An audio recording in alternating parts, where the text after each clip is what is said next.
नमस्कार दोस्तों, स्वागत है आपका अपने यूट्यूब चैनल बुक समीक्षा में।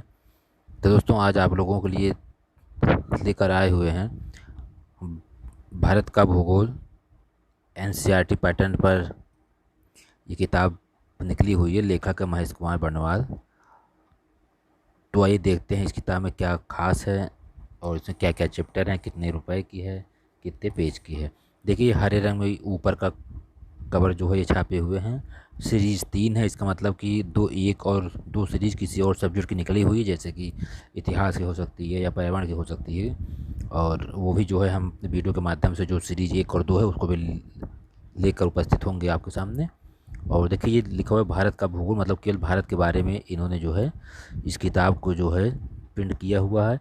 एनसीईआरटी पर आधारित है ये। कक्षा जो है इसमें दिया हुआ है कि कक्षा 6 से जो है 12 तक सहित संघ लोक सेवा आयोग एवं विभिन्न राज्य स्तरीय परीक्षाओं के लिए समान रूप से उपयोगी। और लेखक है महेश कुमार वर्णवाल।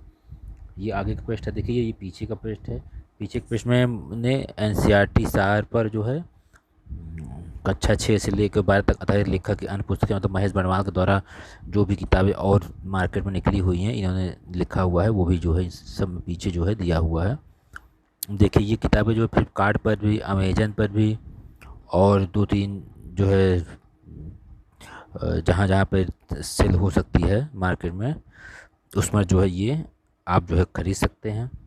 और इसका पब्लिकेशन है कॉस्मोस पब्लिकेशन, जैसा हम देख सकते हैं।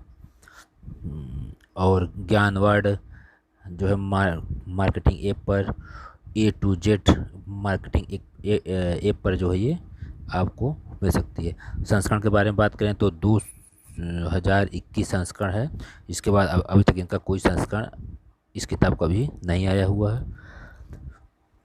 और मूल्य की बात करें तो मित्रों 425 रुपये की है, यानी कि आपको 350 340 रुपये तक जो है इसके 10-20 रुपये आगे पीछे आपको जो है यह किताब मिल सकती है। प्रकाशक एवं मुद्रक, जैसे हमने आपको बताया कॉस्मोस पब्लिकेशन है वो है। और इसका जो है एड्रेस देखें तो एड्रेस जो है Ansal building, common complex, doctor Mukherjee Nagar, Delhi से जो है ये किताब निकली हुई है। और ये इनका फ़ोन नंबर दिया गया है और इनका व्हाट्सएप नंबर, ईमेल सबको दिया गया है। अब आइए देखते हैं विषय सूची में कि इस भारत के भूगोल में इन्होंने क्या क्या चीज़ इंक्लूड किया हुआ है और क्या क्या चीज़ें खास इन्होंने इसमें जो है पढ़ाया है। देखिए, इसमें दिया भारत एक सामान्य परिचय, अवस्थिति एवं विस्तार, अंशांशी एवं देशांतरी विस्तार का प्रभाव, जननांकीय एवं भौगोलिक आकार, भारत की स्थल एवं तटीय सीमा रेखा, राजनीतिक एवं प्रशासनिक विभाजन, भारत के 28 राज्य व 8 केंद्र शासित प्रदेश, भारत तथा विश्व, यानी कि इस भारत के परिप्रेक्ष्य में विश्व को भी थोड़ा सा इन्होंने जो है जोड़ा हुआ है। फिर भारत के जल क्षेत्र, जलीय सीमा, पड़ोसी देश, भारत की एक दृष्टि। फिर भारत का भूगर्भिक इतिहास भी इन्होंने इसमें जो है पढ़ाया हुआ है। भूगर्भिक संरचना, दक्षिण का प्रायद्वीपीय पठार, उत्तर भारत की विशाल पर्वतमाला, उत्तर भारत का विशाल मैदानी भाग। फिर भारत का भौतिक स्वरूप, जैसे कि भारत की भू आकृति, उप इकाइयाँ, उत्तरी पर्वत श्रृंखला, हिमानी या हिमनद, हिमालय का समानांतर संरचनात्मक भाग, प्रायद्वीपीय पठार, मध्य उच्च भूमि, दक्कन का पठार, पूर्वी घाट, पश्चिमी घाट, दर्रा, उत्तर का विशाल मैदान। फिर इसके आगे चलते देखते हैं और क्या है इसमें। भारतीय मरुस्थल, तटीय मैदान, पश्चिमी तटीय मैदान, पूर्वी तटीय मैदान, द्वीप समूह, बंगाल की खाड़ी में स्थित द्वीप समूह है, बंगाल की खाड़ी में स्थित कुछ अन्य प्रमुख द्वीप, अरब सागर में स्थित द्वीप। फिर चैप्टर 4 में दिया गया है जलवायु, भारतीय जलवायु के कारक, फिर कोपेन के जलवायु का वर्गीकरण, भारतीय मानसून, मानसून की उत्पत्ति, तापीय, फिर विषुवतीय पछुआ पवन, जेट स्ट्रीम, अल नीनो, दक्षिण पश्चिम मानसून, वर्षा की विशेषताएं, मानसून वर्षा को वापसी, मानसून विच्छेद ऋतु, शीत ग्रीष्म वर्षा।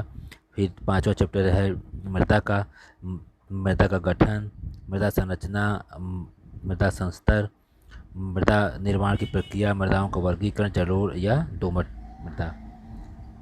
इसका देखिए काली मिट्टी, लाल और पीली मृदा, लेटराइट, सूक्ष्म मरुस्थलीय वन, पर्वतीय, लवणीय, पीटमय, अम्लीय मृदा की समस्याएं। फिर मृदा संरचना कुछ प्रमुख विधियाँ। फिर 6वां चैप्टर है प्राकृतिक वनस्पति। भारत की प्राकृतिक वनस्पतियाँ। भारत के 8 वनस्पति क्षेत्र। वन रिपोर्ट 2019 दिया गया। वन रिपोर्ट 2019 के बाद अभी तक नहीं आया है, तो इन्होंने इसको इंक्लूड नहीं किया हुआ, केवल 2019 तक अपडेट है। विभिन्न राज्यों संघीय क्षेत्रों के वनावरण एवं वृक्षावरण। भारत 16वीं वन स्थिति रिपोर्ट। वनों का वर्गीकरण, वनों की उपयोगिता, राष्ट्रीय वन नीति, वन संरक्षण, वन की शोध संस्थान। फिर जैव विविधता 7वां है, उसके उसके प्रकार हैं। IUCN की लाल सूची, जैव विविधता,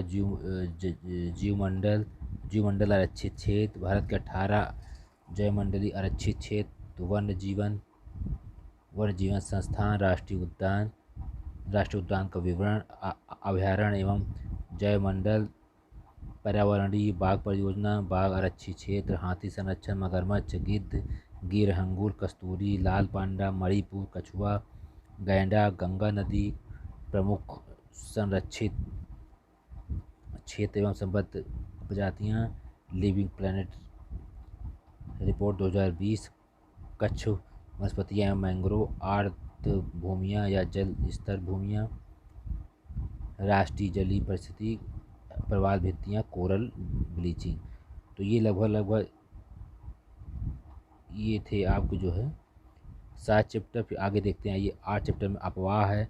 भारतीय अपवाह, भारत में अपवाह तंत्र, हिमालयी अपवाह, प्रायद्वीपीय अपवाह, उनके तंत्र, पश्चिम की ओर बहने वाली, पूर्व की ओर बहने वाली भारत की प्रमुख नदियां हैं, नदियों के किनारे प्रमुख नगर हैं, नदी का बहाव है, प्रदूषण है, अर्थव्यवस्था है, जलप्रपात है, झीलें हैं, जल संसाधन है, उसके स्रोत हैं, फिर धरातली जल संसाधन, फिर भूमिगत हैं, जल की मांग, उपयोगिता, प्रबंधन, क्षेत्रवार उपाय, संग्रहण, जल संग्रहण, उनके सामुदायिक प्रयास, सामुदायिक पारंपरिक संरचना, जल मिशन, फिर राष्ट्रीय जल नीति 2012, जल क्रांति अभियान।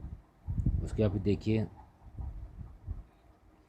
बहुउद्देशीय परियोजनाएं हैं, चैप्टर नंबर 10 सिंचाई, उसकी घाटी परियोजनाएं, जल संसाधन के संस्थाओं का विवरण, नदी बेसिन, जल समरण, राष्ट्रीय जल ग्रिड, नदी संयोजन, नदी से लाभ। फिर आगे कृषि 11वां, कृषि में भूमि है, सुधार है, ऋतुएं हैं, फसल, मोटे अनाज, दलहन, तिलहन, अन्न, रेशेदार, चाय, कहवा, रबड़, नारियल, तंबाकू, मसाले, उनका जन्म स्थान, कृषि संस्थान, जलवायु प्रदेश, कृषि विकास, कृषि की समस्याएं, विधि तकनीक, कृषि पद्धति।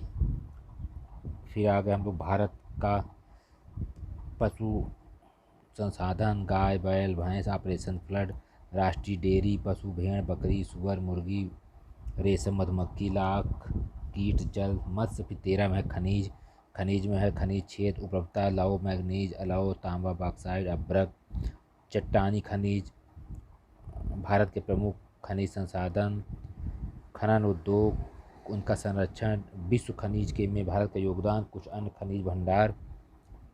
उसके बाद देखिए इसमें ऊर्जा संसाधन भी दिया गया है। इसमें देखिए परंपरागत ऊर्जा, कोयला, पेट्रोलियम, प्राकृतिक गैस, विद्युत, परमाणु, गैर परंपरागत पवन, सौर, सूर्य, ज्वारीय, भूतापीय, जैव, बायोगैस, हाइड्रोजन ऊर्जा संकट भी है, ऊर्जा संसाधन का संरक्षण भी है। 15 में है भारतीय परिवहन एवं संचार, परिवहन है, सड़कों का वर्गीकरण है, अटल रोहतांग है, राष्ट्रीय महामार्ग है, फिर उत्तर पश्चिम एवं पूर्व पश्चिम गलियारा है, राजमार्ग, जिला, ग्रामीण, अन्य सड़कें, रेल, कोंकण, भारत में मेट्रो प्रोजेक्ट, यूनेस्को, पर्यटन, हाई स्पीड जल परिवहन, अंतर परिवहन। इसके बाद देखिए बंदरगाह, वायु परिवहन, पाइपलाइन, संचार। फिर आ गया विनिर्माण उद्योग, चैप्टर नंबर 16 है।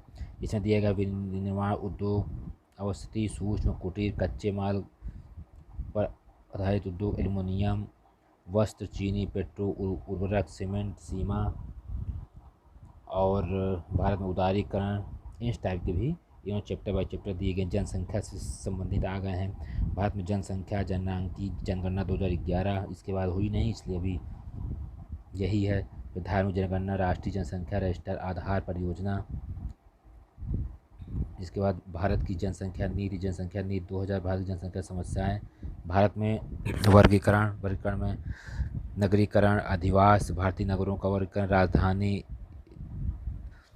स्लम, मुख्य विशेषताएं, प्रधानमंत्री आवास, भारत की जनजातियां दिया गया। जनजाति में वर्गीकरण, उनके क्षेत्र, भारत की जनजातियों की समस्या समाधान योजना, फिर प्राकृतिक आपदा, सूखा, बाढ़, चक्रवात, जलवायु, भूकंप, सुनामी, मानव जनित आपदा, प्रौद्योगिक, आतंकवाद, भीड़ भाड़, राज्य तथा केंद्र शासित प्रदेश, परिशिष्ट, वस्तुनिष्ठ प्रश्न। इसका मतलब इन्होंने थ्योरी चैप्टर वाइज दिया ही है, लास्ट में इन्होंने वस्तुनिष्ठ प्रश्न जो है दे दिया है। तो ये कुल जो है मित्रों देखा जाए तो 344 पेज की किताब है। और अब आइए देखते हैं इसके अंदर कैसे इन्होंने क्या इसमें ऑब्जेक्टिव दिया है कि थ्योरी दिया है, देखते हैं। देखिए चैप्टर नंबर पहला है भारत की भौगोलिक स्थिति, रंगीन पृष्ठ पर है। इन्होंने इसकी रंगीन जो है जो खास इसमें शब्द या वाक्य हैं उसको लाल रंग से जो है इन्होंने लिखा है। भारत का चित्र है, मानचित्र के द्वारा इन्होंने दर्शाया है। और जो मोस्ट इम्पॉर्टेंट है उसको इन्होंने जो है कोष्ठक में जो है बना के इसको दे दिए। ये देखिए पूरा पेज ऐसे दिख रहा है, बिल्कुल किताब पूरी थ्योरी में है। फिर आइए देखें ये अंदर का पेज, देखिए नीले रंग में जो है ये छपा हुआ है। इसमें देश हैं उससे संबंधित जो है जयमंडल हैं, यूनेस्को में कब जो है ये शामिल हुए हैं वो दिया गया है। नीले रंग में जो इम्पोर्टेंट वो दिया गया। भारत का नक्शा दिया गया है, उस नक्शे में भारत के जयमंडल आधारित क्षेत्र जहाँ जहाँ है उसको जो है मानचित्र के द्वारा जो है दर्शाया गया है। फिर आइए देखते हैं भारत में आध्यात्मिक खनिज, उसको भी मानचित्र के द्वारा जो है इन्होंने दर्शाए हैं। उसके बाद फिर इन्होंने जो है चट्टान के बारे में जो बताया गया है नीले और काले रंग से जो है इन्होंने लिखा हुआ। जो मोस्ट इम्पॉर्टेंट चीज़ें हैं उन्होंने इसको जो है कोष्ठक में जो है दे दिया कि इसको आदमी जो है जितनी बार किताब खोले उसको एक दो बार इस पर नज़र से देखता रहे। तो इस किताब ये जो है भारत का भूगोल जो है वर्णमाल लेखक के द्वारा जो है लिखी गई। तो मित्रों ये वीडियो आपको कैसा लगा कमेंट्स के माध्यम से बताइएगा। और ऐसे ही और किताब के बारे में जानकारी करने के लिए हमारे चैनल को लाइक करें, सब्सक्राइब करें, बेल आइकन को दबाएं। धन्यवाद।